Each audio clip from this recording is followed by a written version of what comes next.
Hi, welcome to this edition of How to Q. It's another cafe or string light video. I've done a number of these. You can click in the top right corner of your display to check out those videos. In the past, I've kind of sourced all my hardware individually. I wanted an all-in-one package that actually a lot of my viewers are buying. It's the #1 product that has been purchased after watching my videos.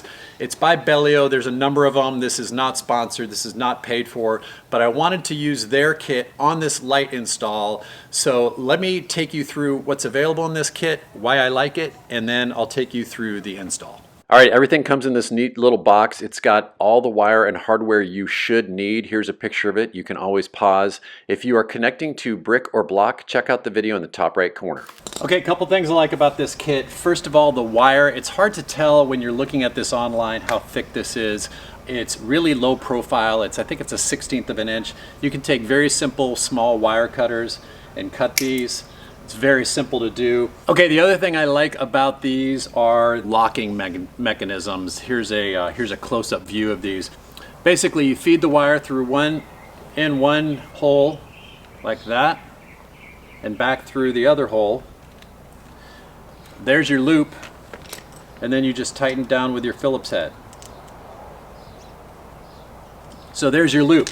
The other thing I love about these, of course, are turnbuckles. Turnbuckles are key to getting that wire really tight. So what you do is you basically start with a fully extended turnbuckle,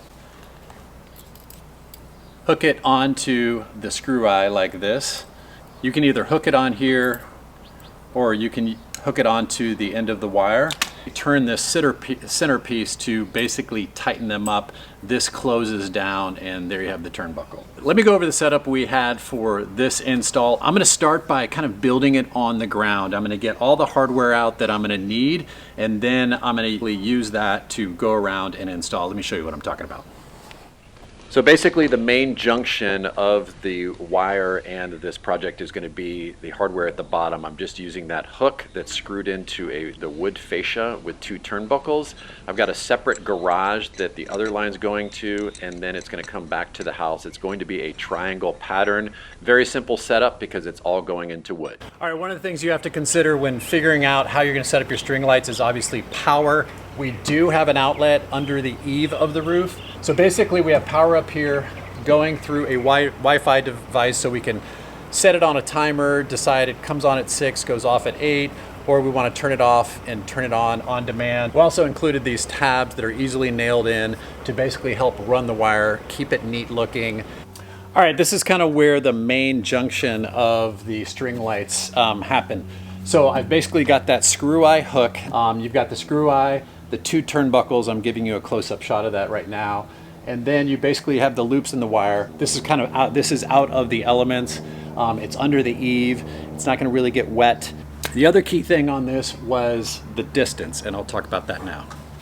All right, one of the things you need to consider when you're doing your project is the length of your string lights or cafe lights that you need. When we measured from basically all 3 points, we came up with 100 feet. I would use that 100 feet, obviously, to buy your all-in-one kit. I highly recommend that. We got 182 feet, which is a little overkill. I think the next one was 100 feet. That would have been a little too tight. Also, when you're getting your string lights or your cafe lights, take that length into account. You don't want to have a lot of extra bulbs or extra length when you're doing this. This one could not have worked out more perfectly. You can check the link in the description for these lights. I love these lights. They were exactly 100 feet. So it's a very, very clean look. It worked out perfectly. I'm showing you a close-up of the end of it. Another reason I like these, besides the low profile, besides the hook that comes with it, easy to hang. Outdoor, indoor with these isn't really an issue as far as I can tell so far. All right, I hope that helps you with your next project. That's it for this edition of How to Q. If you learned something, please like. I would love for you to subscribe down at the bottom right-hand corner. Check out some of my other cafe light videos. I've got plenty of them. Thanks, and we'll see you next time.